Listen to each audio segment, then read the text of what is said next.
Nós daremos continuidade à nossa série de sermões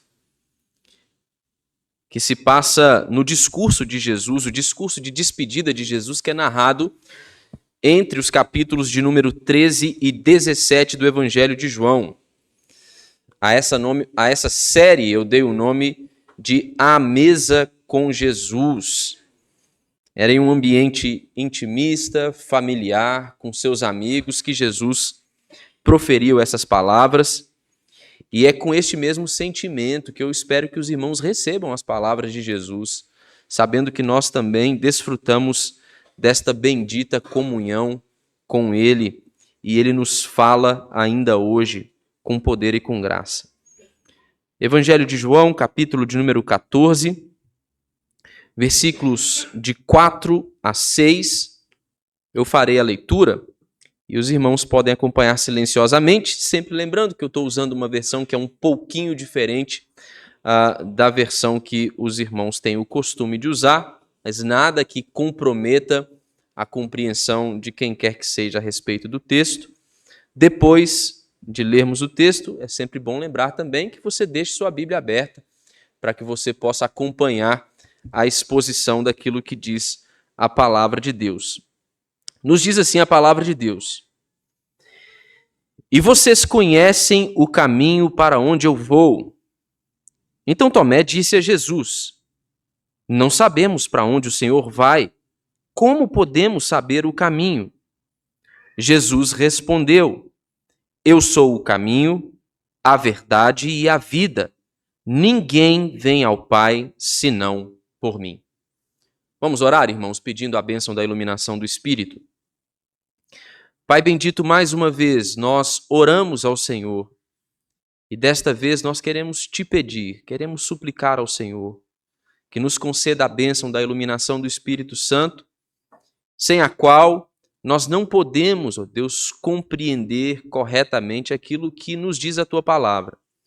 Nós estamos desejosos, sedentos, ó Deus, de ouvirmos a Tua voz, de recebermos a Tua instrução, e para isso nós precisamos dessa ação poderosa do Espírito Santo em nossos corações, em nossas mentes, abrindo nossos olhos, ó Deus, para contemplarmos as riquezas da Tua graça, abrindo os nossos ouvidos para que nós possamos ouvir as palavras verdadeiras do Senhor, ó Deus, que nos conduzem à vida. Nós somente podemos, ó Deus, experimentar estas coisas por meio da ação poderosa do Espírito ao nos iluminar. Nós pedimos também em especial, Deus, para qualquer um que porventura não tenha compreendido ainda a verdade do Teu Evangelho, para qualquer um que tenha ainda vivido a sua vida em engano, Senhor, queira por Tua graça abrir seu coração, abrir suas mentes, abrir seus olhos e ouvidos espirituais, para que eles recebam a boa nova do Evangelho com um coração grato e que eles creiam, então, na pessoa de Jesus Cristo, nosso único e suficiente Salvador. Esta é a nossa oração e nós a fazemos em nome de Jesus. Amém. Meus irmãos, um autor chamado Alan Watts, ele disse que o cristianismo é uma fé controversa que exige compromisso total com Jesus como a única encarnação do Filho de Deus. Ele chama a fé cristã de uma fé controversa, porque, segundo ele, esta declaração de exclusividade do cristianismo é algo muito ofensivo. É algo que anda no contrário de um mundo marcado por pluralidade de pensamentos, de um mundo marcado por um discurso que prega uma diversidade de crenças. Esta afirmação de exclusividade do cristianismo em meio a esse cenário, em meio a este mundo que nós vivemos, ela é uma ofensa, é um escândalo. Por isso esse autor disse que o cristianismo é uma fé controversa. E se esse é o cenário em que nós vivemos, se este é o mundo em que nós vivemos, então a mensagem de Jesus Cristo, no capítulo 14, especialmente no versículo 6 que nós lemos, ela é ainda mais necessária. Mesmo que, de fato, em algum nível e de alguma maneira, ela possa representar uma ofensa. Esta é uma mensagem necessária, irmãos, para os nossos dias. Jesus aqui no texto que lemos, ele declara de modo muito claro, Jesus declara de modo inconfundível que ele é o único caminho para o Pai. E esta é uma afirmação que não admite alternativas, não admite relativizações, não há um outro caminho. Ele é o único caminho para o Pai. Jesus, ao longo de toda a conversa com seus discípulos aqui no cenáculo, ele estava falando sobre o seu retorno à glória de Deus Pai. E ele estava falando sobre esse retorno como sendo algo que se daria através de um caminho que significava que ele teria de carregar a sua própria cruz, teria de morrer nessa cruz como um sacrifício pelos pecados de seu povo, mas ele haveria de ressurgir, de ressuscitar dos mortos ao terceiro dia, e então ele retornaria para a presença de Deus, onde ele se assentaria à destra de Deus Pai.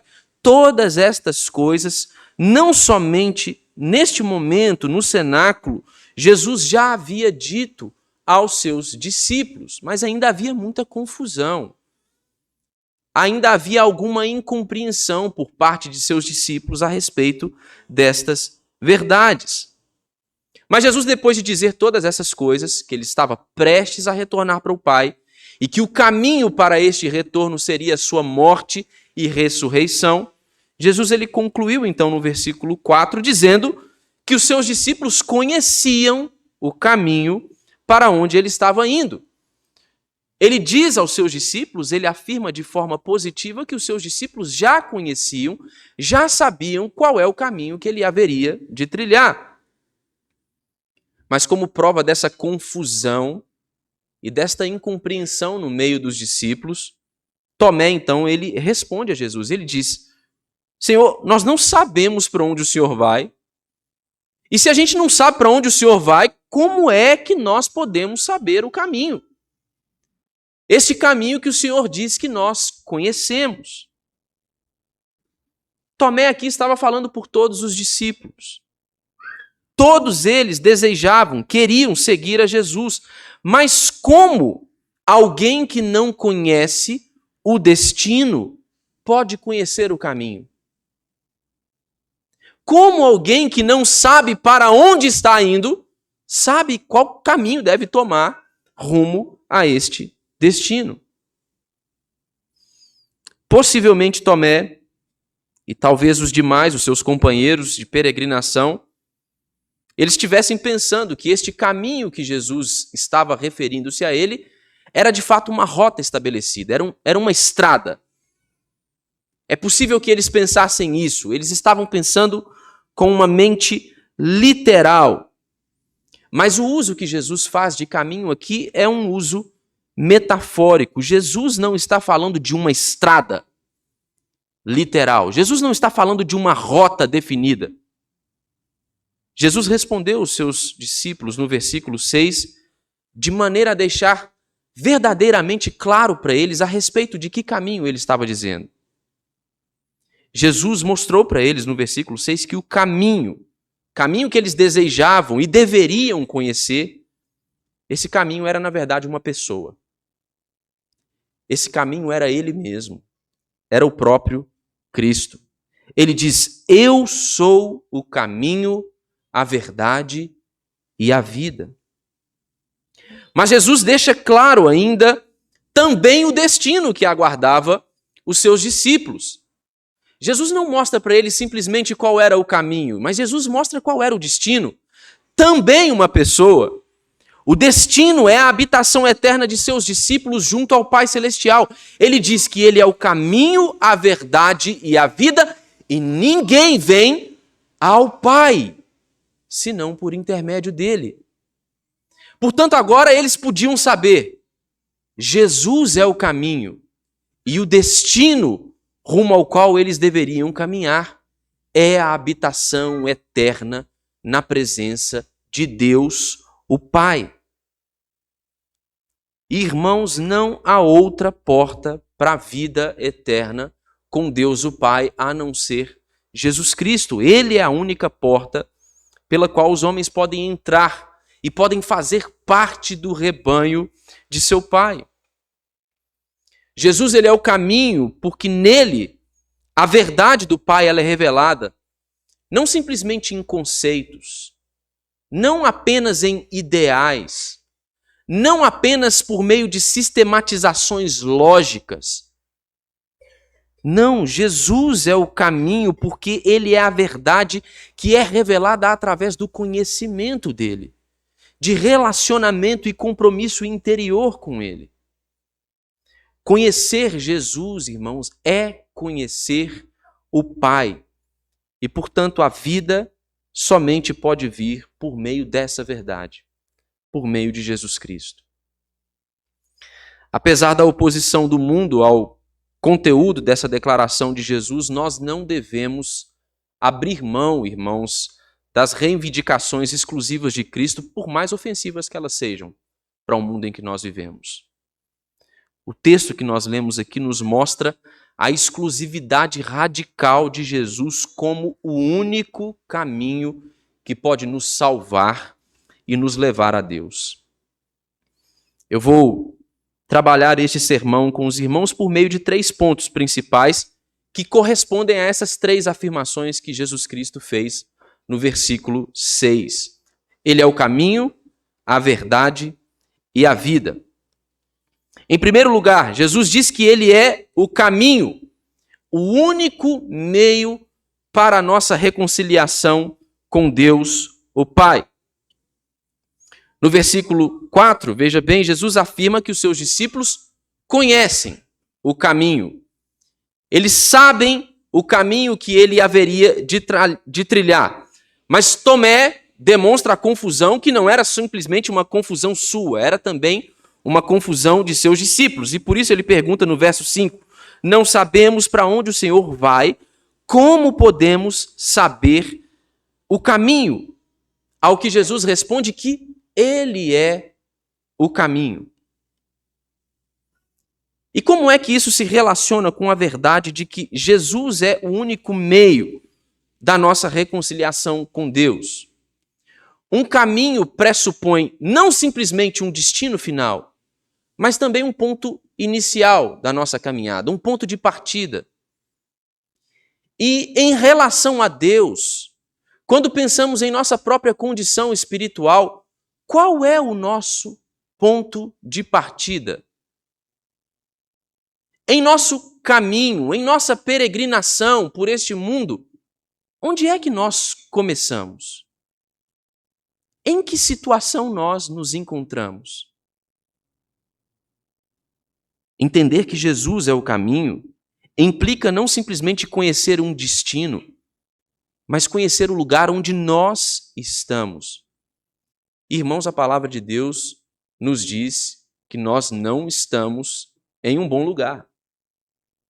Não a parte de Cristo e de sua graça.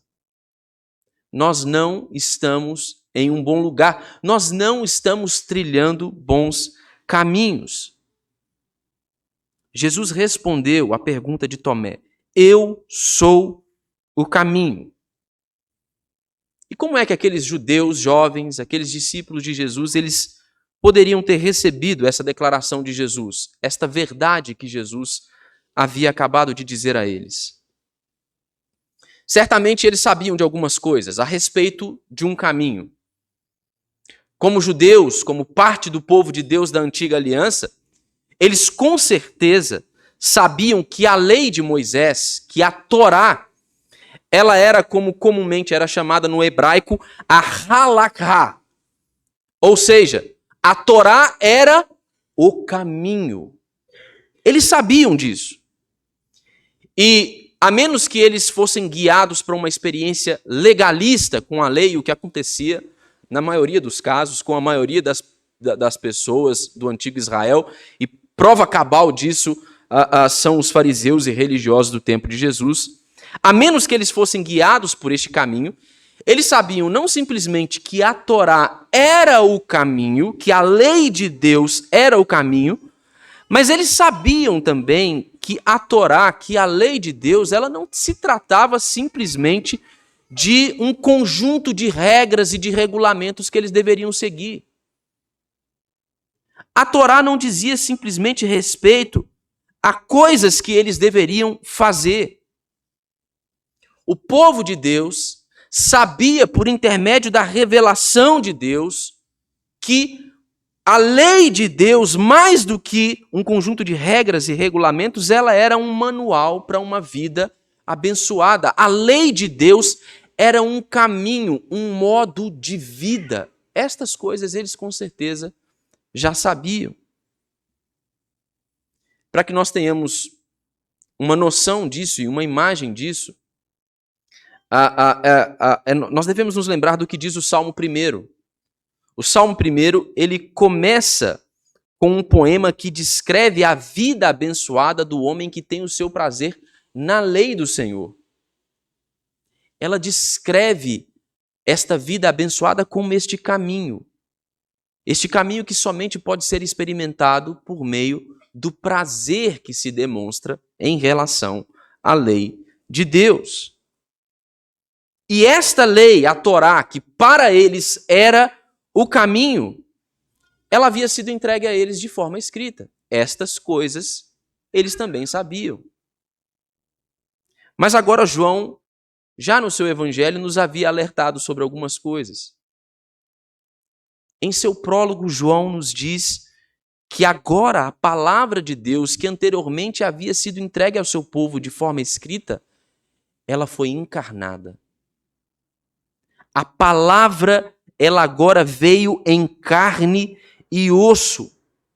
Logo, irmãos, o que Jesus está respondendo, o que Jesus está dizendo a Tomé aqui, é que ele é o verdadeiro halaká, ele é o verdadeiro caminho. Ele é o cumprimento da lei de Deus. Veja, meus irmãos, Jesus não está apontando para um conjunto de instruções.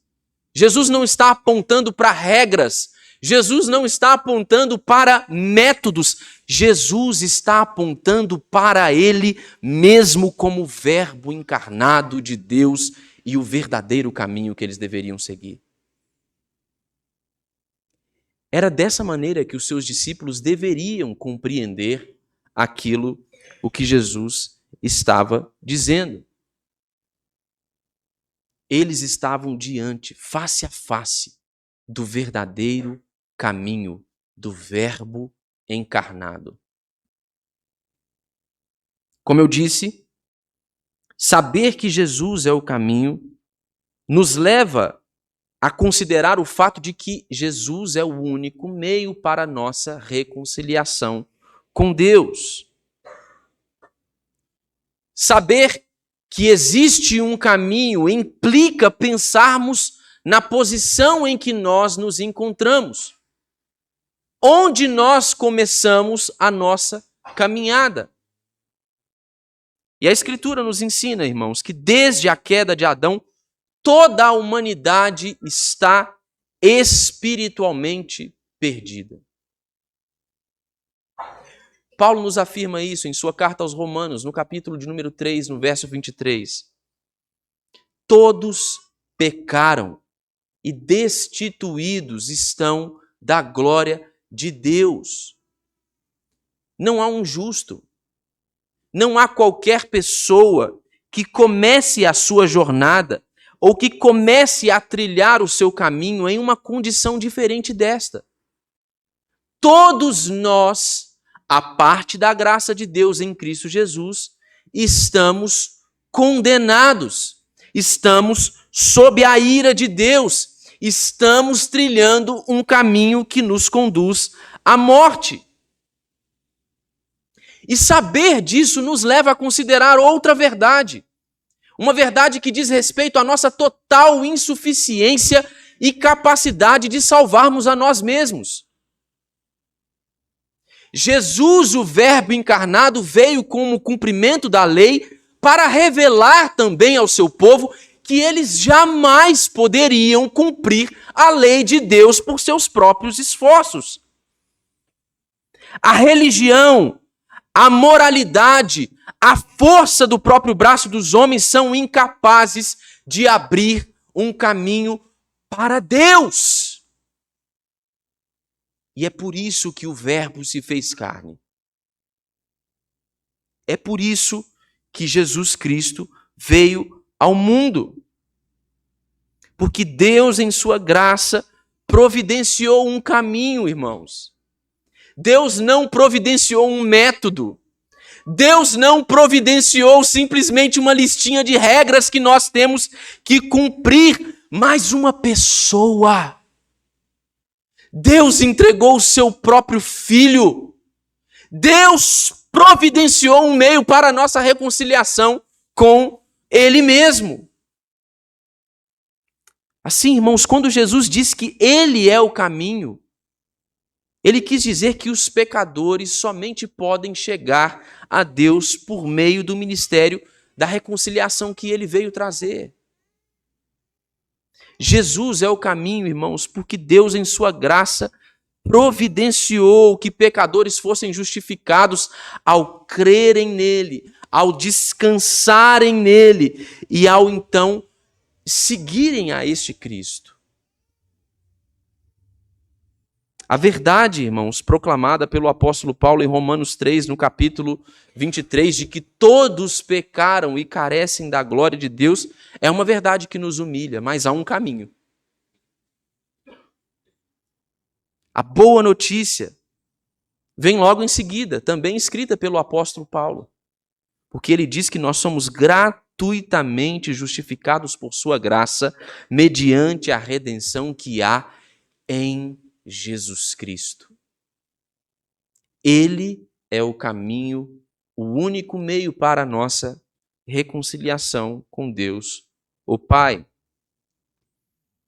Mas Jesus disse mais. Ele não disse simplesmente que era o caminho, ele declarou também ser a verdade. Jesus declarou ser a revelação suprema de Deus ao homem.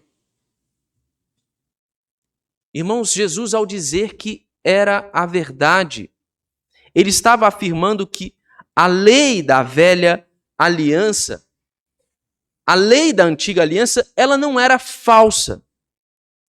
Contudo, ela tinha um sentido preliminar. Ela era uma sombra. Como a sombra de pessoas que nós, às vezes, enxergamos antes de que ela entre por um recinto. Como se alguém viesse caminhando ali por aquele hall para entrar ao templo e nós, ao olharmos para o chão assim, víssemos antes de que ela aparecesse naquele portão a sua sombra. Era este o papel que a lei na antiga aliança cumpria. Ela cumpria um papel temporário, que carecia de seu cumprimento definitivo. A lei mosaica, ela foi dada ao povo de Deus até que o Messias prometido viesse. E os seus discípulos precisavam entender isso. Eles precisavam saber que depois disso, depois que o Messias fosse revelado, como o próprio Moisés havia escrito, eles precisavam dar ouvidos a este Messias. Moisés havia escrito, irmãos, que Deus levantaria um novo profeta, semelhante a ele, porém maior do que ele, que deveria ser ouvido porque ele seria a verdade. Moisés já estava a apontar para a figura e para a vinda do Messias. E Jesus está dizendo aos seus discípulos agora: eu sou a verdade. Eu sou a verdade. Irmãos, a lei que foi dada por Moisés, ela era verdadeira. Mas ela apontava para algo maior. Ela apontava para algo que ainda estava por vir. Ela apontava para o próprio Cristo. E João escreve também em seu prólogo, no capítulo 1, nos 18 primeiros versos de seu evangelho, que a lei, ela foi dada por intermédio de Moisés, mas a graça e a verdade vieram por meio de Cristo. Vieram por meio de Jesus. Quando Jesus diz que ele é a verdade, irmão, Jesus está dizendo algo mais do que a compreensão grega, por exemplo, do que é verdade. A compreensão do pensamento grego acerca da verdade é algo muito abstrato. É um tanto subjetivo. Mas no pensamento hebraico, não. Eles não lidam com figuras abstratas. A linguagem e o pensamento hebraico é concreto. Sabe o que Jesus está dizendo quando ele diz que ele é a verdade? Jesus está dizendo que ele é a realidade. Que mesmo todas as verdades que podem ser conhecidas no mundo, a parte dele, somente são uma sombra daquilo que somente ele pode revelar. Nenhuma coisa verdadeira pode ser compreendida em sua totalidade à parte da verdade que é Cristo. Nós vivemos, irmãos, nossas vidas. E nós vemos coisas verdadeiras à medida que nós vivemos nossas vidas. Nós conhecemos coisas verdadeiras. Nós estabelecemos conceitos verdadeiros. Filósofos falaram e pensaram sobre coisas verdadeiras. Tantos outros indivíduos que se ocupam de funções como essas chegaram ao conhecimento de alguma verdade, mas um conhecimento fragmentado, um conhecimento que não toca a salvação, um conhecimento que é insuficiente à parte de Cristo Jesus, porque Ele é a chave para que nós compreendamos e conheçamos a realidade como ela é. Mesmo as coisas verdadeiras que nós conhecemos são insuficientes e são nulas se elas estão longe de Cristo Jesus ou se elas não respondem a Cristo Jesus. Jesus, irmãos, é a verdade em pessoa. Jesus revela o Pai de forma perfeita e final. Conhecer a Jesus é conhecer a verdade suprema acerca de Deus e acerca de nós mesmos. Acerca de toda a realidade. Ele é a chave que nos possibilita interpretar a realidade. Longe de um relacionamento vivo e verdadeiro com Jesus, mesmo as verdades que conhecemos e experimentamos são nada. Não servem para nada. Não cumprem função alguma. Porque Ele é a verdade. Vocês se lembram de Moisés? Quando pediu para ver, para contemplar a face de Deus. Moisés queria vê-lo. Mas ele foi advertido por Yahvé. Deus advertiu a Moisés que se ele o visse face a face, ele não sairia daquela experiência vivo. Ele ia morrer. Ele não poderia contemplar a face, a glória de Deus. Mas Deus, em sua graça, proporcionou uma experiência para Moisés. E em Êxodo, no capítulo 33, nós vemos que Moisés pôde ver a Deus como que pelas costas. E então Moisés ouviu Deus falar de sua graça.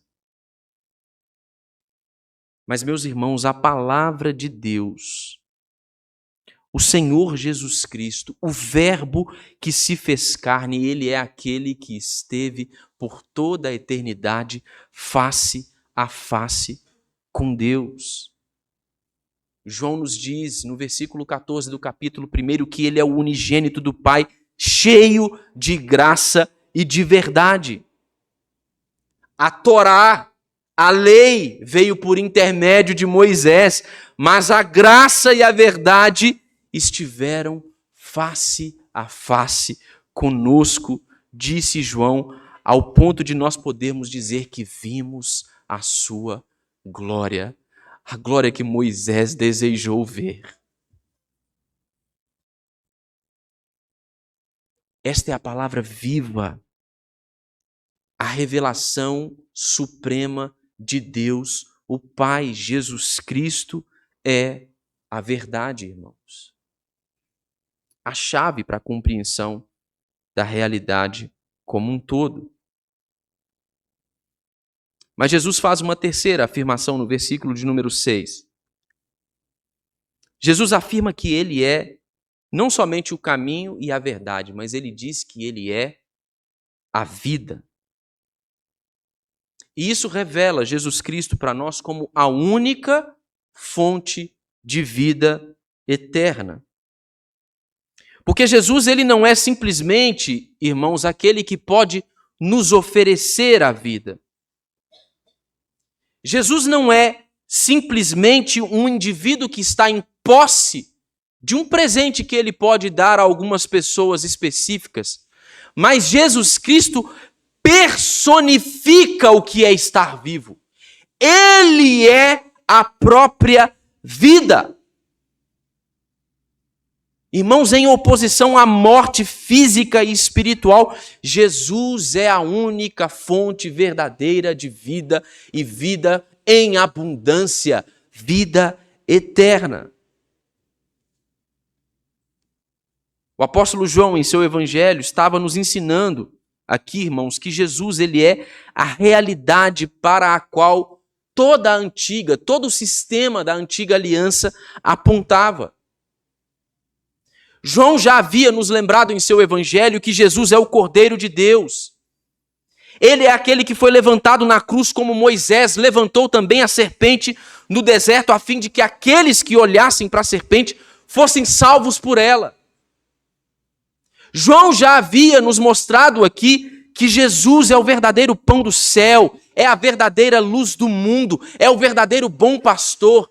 E agora ele está nos mostrando, por meio da declaração de Jesus, que ele é a verdadeira vida. E aqueles que veem a Jesus como o caminho da salvação, e aqueles que creem em Jesus como revelador da verdade de Deus, eles recebem essa vida nele. Jesus disse no capítulo 5 do Evangelho de João, no verso 24, quem ouve a minha palavra e crê naquele que me enviou tem a vida eterna. Mas ele disse também no capítulo de número 3, no verso 36, que aquele que se mantém rebelde contra o Filho não terá a vida, mas sobre ele permanece a ira de Deus. Irmãos, Jesus é a vida verdadeira e, portanto, a única fonte de vida eterna para nós. Isso nos faz pensar também no estado humano após a queda. O apóstolo Paulo, em sua carta aos Efésios, no capítulo de número 2, no versículo de número 1, diz que o nosso estado natural sem Cristo é um estado de morte espiritual. A Escritura nos diz que, a parte da graça de Deus em Cristo Jesus, todos nós estamos ou estávamos mortos em nossos delitos e pecados. Mas a Escritura também nos ensina que o dom gratuito de Deus é a vida eterna. A morte, que é o salário do pecado, pecado que cometemos, portanto, condição em que estávamos, ela não pode e não tem poder para deter a graça de Deus que superabunda, que sobrepuja os muitos pecados que cometemos, a nossa rebelião contra o próprio Deus. Em sua graça, Deus nos oferece vida eterna como um dom, como um presente, como uma dádiva. Não é algo que nós conquistamos, não é algo que nós produzimos, é algo que nós recebemos. E como é que nós podemos receber essa vida, irmãos? Como é que nós podemos sair de uma condição de morte espiritual para esta condição de quem pode agora experimentar vida abundante, vida verdadeira e vida eterna na pessoa de Jesus Cristo? Nós somente podemos experimentar isso mediante o sacrifício redentor de Jesus Cristo, mediante sua ressurreição, porque foi através desta sua obra que ele conquistou a morte, e é por isso que ele nos oferece vida eterna a todos aqueles que creem no seu nome. Irmãos, Jesus é a única vida verdadeira e a única fonte de vida eterna. Vocês já devem ter ouvido aí, né? Algumas pessoas dizendo que todos os caminhos levam a Deus. É verdade, você sabia? É verdade. Todos os caminhos levam a Deus. Mas não são todos os caminhos que levam a Deus como Pai,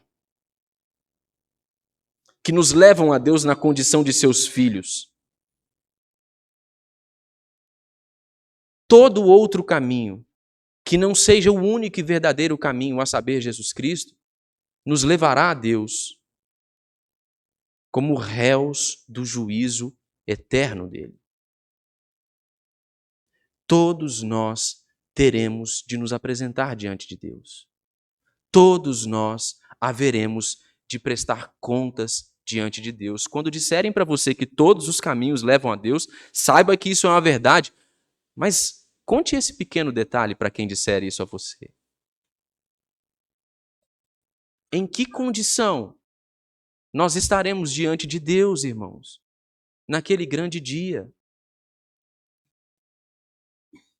A parte da graça de Deus em Cristo Jesus, nós estamos mortos em nossos delitos e pecados, mas a boa nova do Evangelho é que Deus, por meio de Cristo Jesus, nos oferece gratuitamente o dom da vida. Você quer ir até Deus como um réu culpado no dia do juízo? Ou você quer estar diante de Deus naquele dia como um filho amado, salvo e remido pelo sangue de Cristo Jesus? Este é o único caminho que pode nos oferecer vida verdadeira, irmãos. Somente Jesus. Mas Jesus faz uma afirmação ao final do versículo 6. A afirmação final de Jesus é que ninguém vem ao Pai senão por Ele. Irmão, Jesus está eliminando qualquer possibilidade de salvação fora dele. Jesus está afirmando a sua exclusividade radical. Não existe outro Salvador. Não existe outro caminho. Não existe outro meio. Não existe outra verdade. Não existe outra vida. Ninguém vem ao Pai senão por mim. Irmãos, quão ousadas foram essas palavras de Jesus às vésperas de sua crucificação. Vocês já pensaram nisso?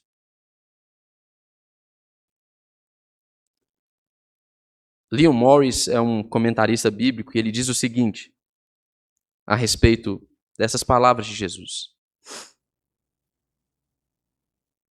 Ele diz que Jesus disse assim: eu sou o caminho, disse alguém que em breve seria pendurado, impotente numa cruz. Eu sou a verdade, quando as mentiras dos maus estavam prestes a desfrutar de um triunfo espetacular. Eu sou a vida, quando em questão de horas o seu cadáver seria colocado em um túmulo. Como Jesus pôde falar com tamanha ousadia? Como é que ele pôde afirmar essas palavras? A resposta, meus irmãos, é que Jesus também sabia que ele voltaria à vida. Mas Jesus não somente sabia que ele voltaria à vida, Jesus sabia que a sua verdade ela haveria de ser proclamada em todo o mundo. E ele sabia que multidões creriam no evangelho para que fossem reconciliados com Deus e para que pudessem entrar no descanso eterno de seu Pai. Jesus, sendo Deus, sabia de todas estas coisas. É por isso que ele pode dizer: eu sou o caminho, a verdade, a vida. Ninguém vem ao Pai senão por mim. Irmãos, Jesus, como o portador da vida, da ressurreição, ele pode dar vida eterna àqueles que estão sob o poder da morte.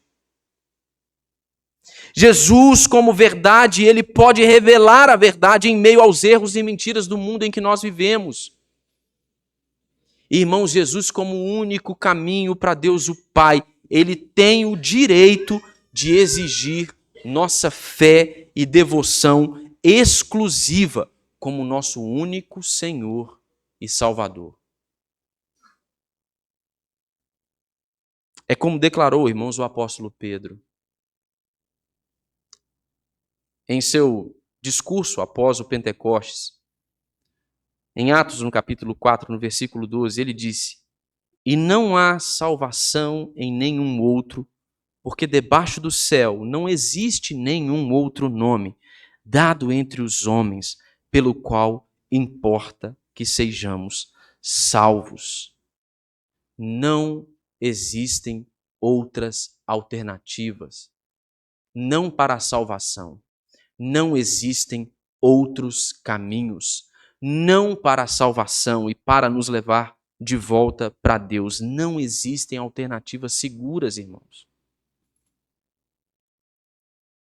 A singularidade de Jesus como o único Salvador, ela é de fato ofensiva para o espírito relativista do nosso mundo.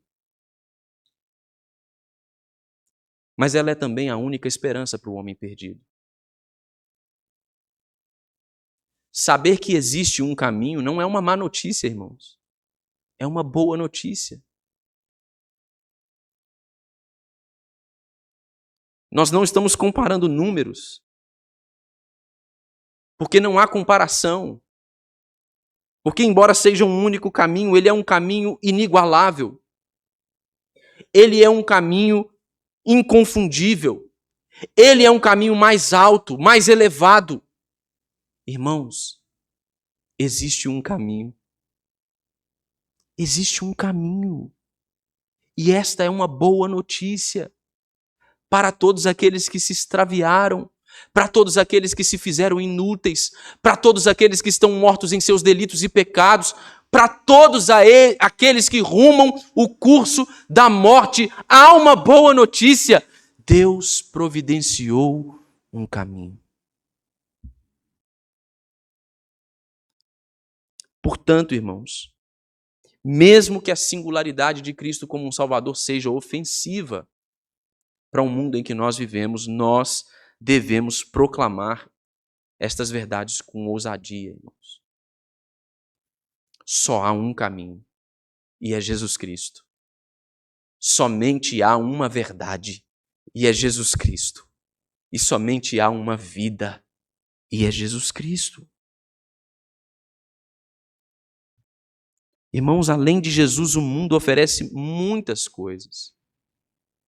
Existem muitos outros caminhos, muitas outras possibilidades, porém todas elas ímpias, todas elas obscuras, todas elas insuficientes, todas elas levando à morte.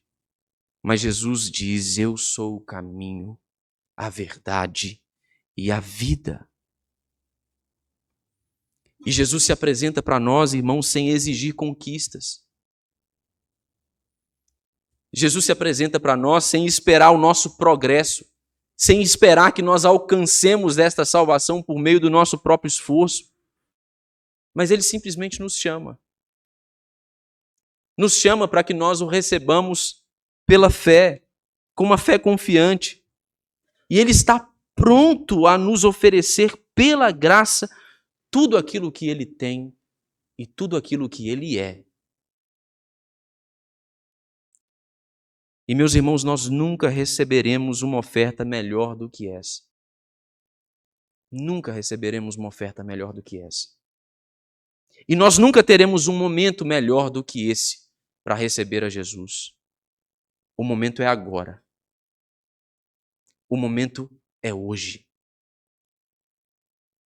Esse é o momento. A oferta da graça está diante de nós. Existe um caminho, existe uma verdade e existe uma vida.